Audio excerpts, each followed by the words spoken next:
Hi there, I hope you are well. So, I have a unique question from somebody on one of my older videos asking about what it actually means to stop leaking your energy. Now, this is something that I talk a lot about in various videos, but I think it was a great opportunity to create a video on its own regarding what it actually means to stop leaking your energy, as this is really, really crucial for twin flames to really understand, particularly the chaser that is leading in this connection and is responsible for leading the inner work.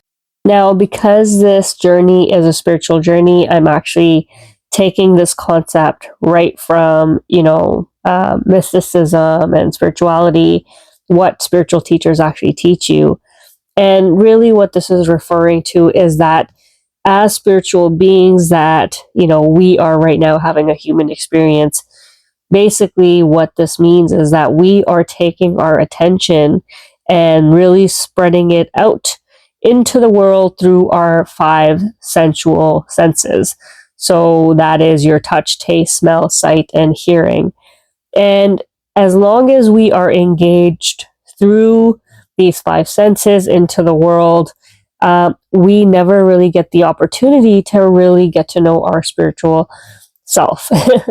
So, what is recommended here is obviously, and the path is meditation, but it doesn't help you to do meditation if you are constantly engaging with the outside world. If you take a look at people today, we have our cell phones in our hands. We have a very hard time sitting still and alone with ourselves.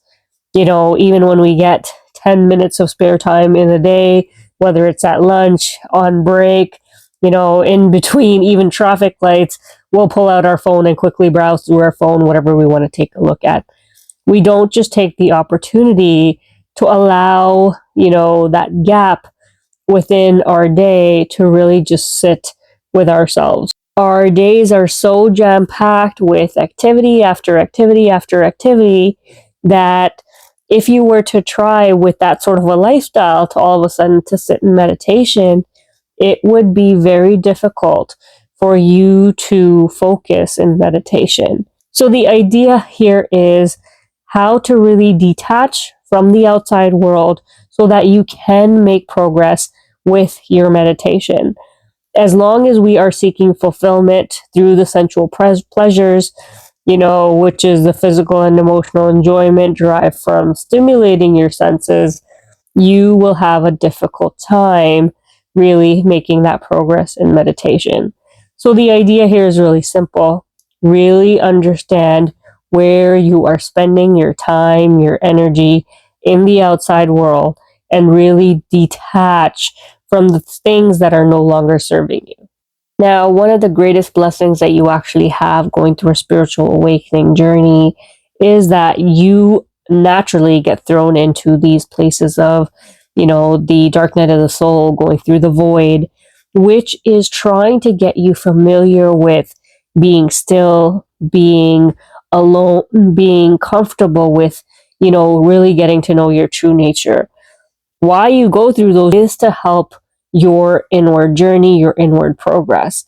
And, unfortunately, it's forced upon you when you go through a spiritual awakening. But the idea here is to take the momentum from those periods after your, Kundalini awakening and really start to cultivate new habits that will support that, support you basically in your day to day living as you try to make progress with meditation.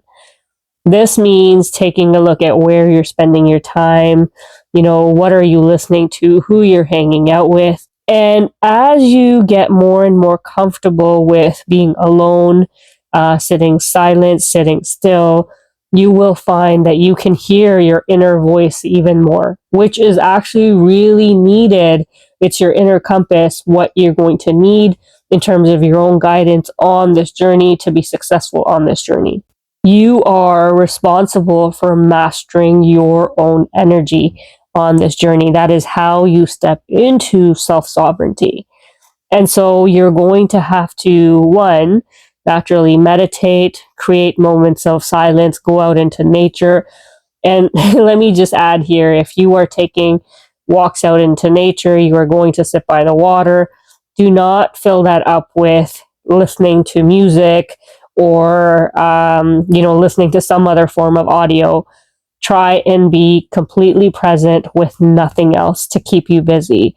The whole idea, of you stepping out into nature, being one with nature, grounding, is not to fill yourself up with other mental activity, but it is to honor that stillness, get comfortable with that stillness, right? If you do that more and more, you'll become so comfortable with it that transcending the mind in meditation is going to be a lot easier for you. This journey is about mastering your frequency and awareness. And so therefore, really taking a look at what are you listening to that might be impacting your frequency is another thing you want to pay attention to. If you are listening to lyrics, music, that is draining your energy, if you're watching shows that leave you sad and depressed, well, that is lowering your vibration. So you are going to have to pay very close attention to what it is that you're doing and whether or not that is taking you closer to your goal in meditation or away from it. This is also going to be true for who you're hanging out with, the conversations that you're having. Is that supporting what your overall, objective is in meditation? So, for example, if you're surrounded by people that are constantly gossiping about other people, you are trying to really get to a place of oneness, a place of unity, while your, friend circle is kind of keeping you away from that goal because those sorts of conversations are keeping you in separation. So these are just general examples that I'm kind of throwing at you, but you're going to have to take a look at your own day to say, what am I doing? How am I, helping myself get closer to my goal? It's not just about having a busy day, all of a sudden, throwing in 30 minutes of meditation and expecting progress. You're going to have to really take a look at overall everything that you're doing in your life and see, what is supporting that objective and, what isn't. And therefore starting to let go of things, starting to master detachment from that place, from meeting that objective. That is going to take you a really long way on your journey. Now, one quick last thing I want to really mention here is what you listen to, what you watch just before going to bed really, really matters. Like, I know this was very crucial for me on my own journey. If you didn't know this, but whatever you last watch or listen to before you go to bed kind of ends up replaying, through your subconscious mind throughout the night. So you want that to be something that's positive, something that's uplifting, something that is supporting that objective that you are trying to, reach in terms of your spiritual journey.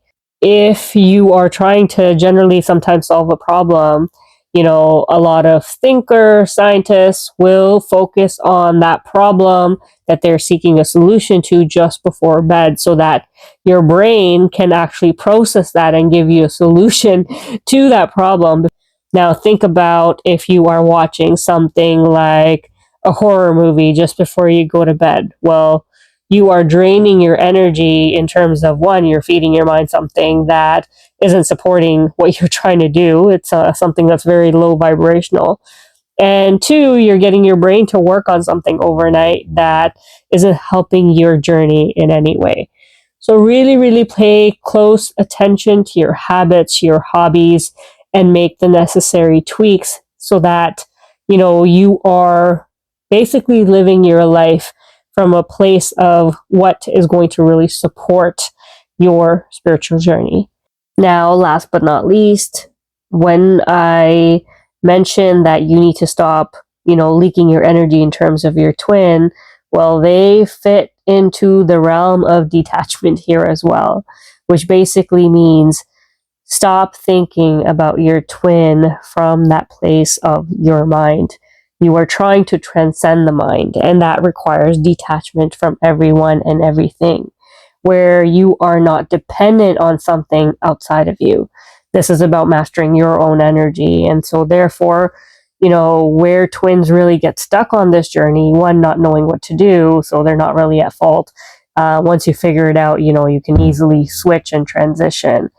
And so really what you're doing here is, when you are constantly stuck in that phase of, I want my twin back, I can't stop thinking about my twin, they constantly keep popping up in my head, well, stop feeding that energy. Where twins go wrong in terms of the chaser is, you visualize, you fantasize, you romanticize, you continue on that train of thought of constantly thinking about your twin. Now, you can't help yourself. The design of your, relationship with them is as such. And so therefore the, attention, the love, the feelings, everything that you're feeling ends up going outside of you. But where you get stuck is when you keep sending all of that energy, which I call the leaking energy, outside of yourself. You're stalking them on social media, taking a look at what they're doing. Have they made progress? Are they going to contact you?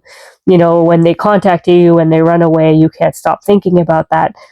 So the idea here is, detach from all of that, including your twin.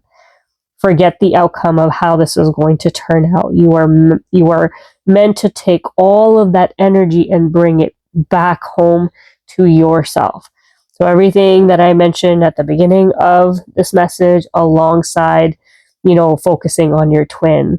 I say this all the time. It's a hard pill to swallow, but block them, remove them, stop contacting them, because when you do that, you are leaking your energy towards them, right? We need to bring that energy back home to ourselves, towards our inner journey.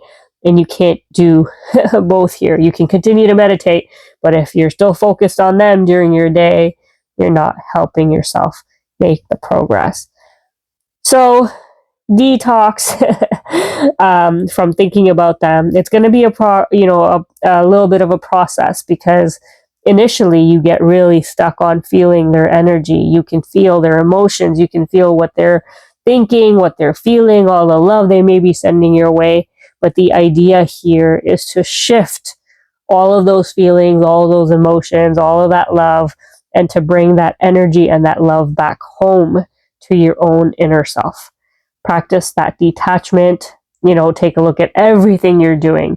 This is not just about leaking your energy toward your twin, but everything else as well. This is something you're going to really have to take a look at on a day-to-day. And it's a process. It's going to take some time to figure out what is still harming me, what is still hindering me, and then you're going to have to make the necessary tweaks so that you can make that, inner progress, and you can shift on the inside.